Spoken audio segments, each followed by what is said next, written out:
Hi, my name is Crystal and I'm a Treehouse leader. Welcome to Treehouse at Home. This month we have been learning about integrity. Integrity is choosing to be truthful in whatever we say and do. So today's story is from Philippians 4 verse 8. I'm going to read it to you. Always think about what is true. Think about what is noble, right, and pure. Think about what is lovely and worthy of respect. If anything is excellent or worthy of praise, think about those things. So we are learning how to control what we think. But first, let's play a game. Let's have some fun.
This isn't gonna work. I'm gonna do really bad today. I'm gonna forget what I have to say. I might as well just give up. Hi, I'm Graham, and I'm going to fail. Sorry, but I'm just trying to be honest. I'm trying to have integrity. Integrity is choosing to be truthful in whatever you say and do. And the truth is, the speech I have to give later today is going to go badly. I am supposed to talk to a bunch of strangers about different kinds of masks, but every time I give a speech, I get so nervous that everything I want to say comes out wrong. I don't know if this happens to you, but I keep hearing these voices in my head. You're not very good at talking to people. When you tell jokes, they stink. Other people are way better at this than you. The more I listen to these voices, the more I believe them. So it's probably better if I don't even do the speech today. Can't mess up if I don't try, right? That way you won't be embarrassed. Good point, teddy bear voice. So in today's story, we're learning about how to control what you think. Like that would be helpful. Wait, would that be helpful? No. I mean, nay. Aw, thanks for being honest, weird horse voice. I knew I could count on you. The Bible. It's 66 books of history, stories, letters, and poetry that fit together to form God's one big story. The epic adventure of how He created us and loves us so much that He made a way to rescue us. As we travel through the Bible, from Genesis to Revelation, we discover people who met God and found their lives changed forever. Now, for an amazing story. Inspired by the book of Philippians, chapter 4, verse 8. Horatio liked to keep track of things in his head. 5 kinds of cereal in the cabinet. 17 braids on his sister Nala's head. 2 voicemail messages left on his parents' landline phone. Seriously, Mom? You are so stuck in the 1990s. Horatio was especially good at keeping track of things that went wrong. Number 1, we're out of chocolate frosted sugar bomb cereal.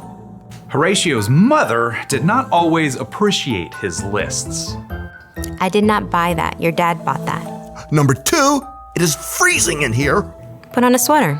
Number 3, Miss Watson is making us do a group project and they are the worst because everyone else drags me down. Horatio, can you please focus on something positive for once? Just keeping it real. Oh, I know about positive stuff. Miss Christie told us. Horatio's little sister Nala began rummaging around in the stacks of random paper on the counter. There is nothing positive about this morning, and I'm positive about that. Nala pulled out a scribbled-on handout and waved it triumphantly. Philippians 4:8. Do not read me a coloring sheet. Finally, my brothers and sisters, always think about what is true. Think about what is noble, right, and pure. Mom, make her stop bugging me. No, this is good. Think about what is lovely and worthy of respect. If anything is excellent or worthy of praise, think about those kinds of things. Horatio just glared and checked out the lunch that Mom had packed. Is this strawberry jam in my sandwich? You know I only eat apricot jam.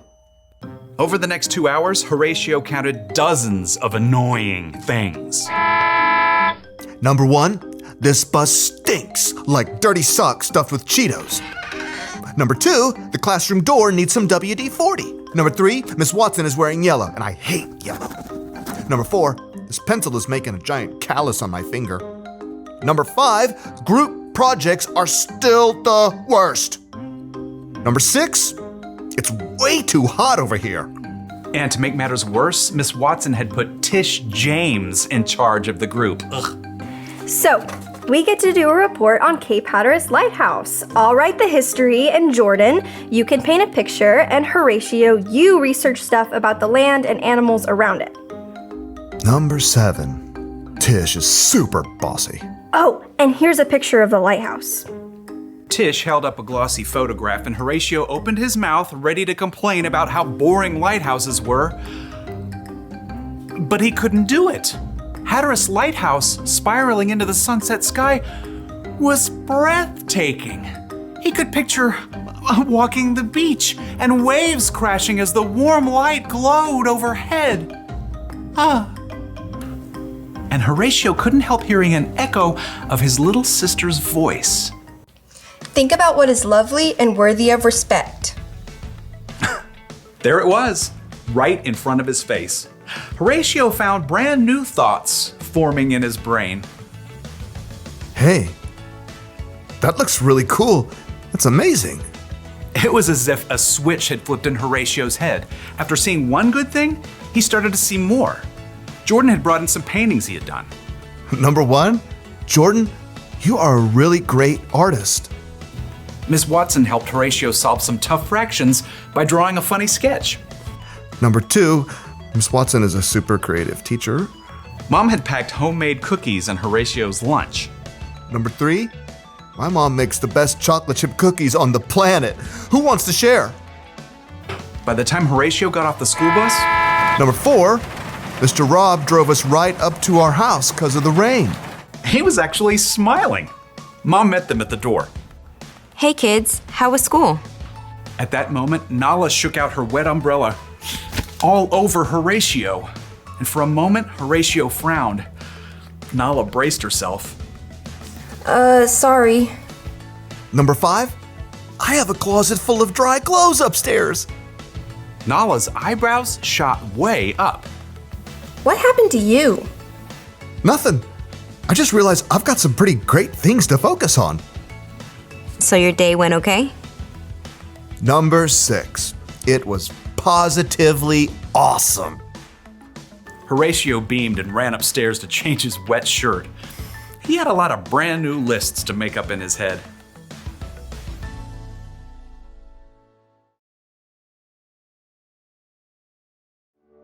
The Apostle Paul wrote, "Finally, my brothers and sisters, always think about what is true. Think about what is noble, right, and pure.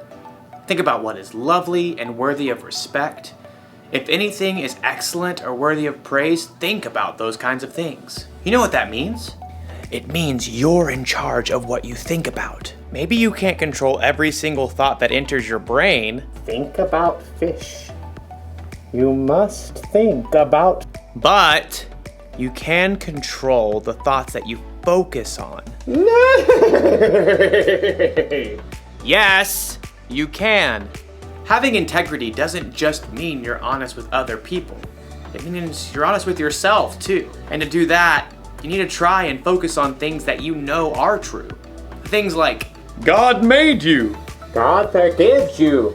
God loves you. He loves you so much that he sent Jesus to die on a cross for you. And he's big enough to bring Jesus back from the dead. So he's bigger than all of the things that you and I worry about. So the one thing to remember from today is this: focus on what's true. And if you ever feel like you can't control your thoughts, or if the voices inside seem too loud, talk to someone you trust about it. Find someone who will help you stay focused on the truth of God's amazing love for you. You know what? I'm gonna choose not to believe the voices that are telling me that I'm not any good. God made me. I am good. And then I'm going to try to give the best speech that I can. Bet you didn't see that coming, did you? No. I mean, nope. Yeah, I thought not. I'll see you around, everybody. I'll be thinking about you. Bye.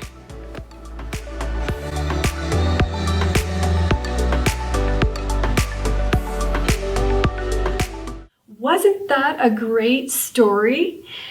We learn that we can control the thoughts that we focus on. We need to remember that God loves us and He made us. We need to focus on what is true. So, I have some good news. Starting November, Treehouse Connect is coming back, and you can go on to Facebook and find out all the details. So thanks for joining us today, everybody. I hope you have a really good week, and remember, God loves you.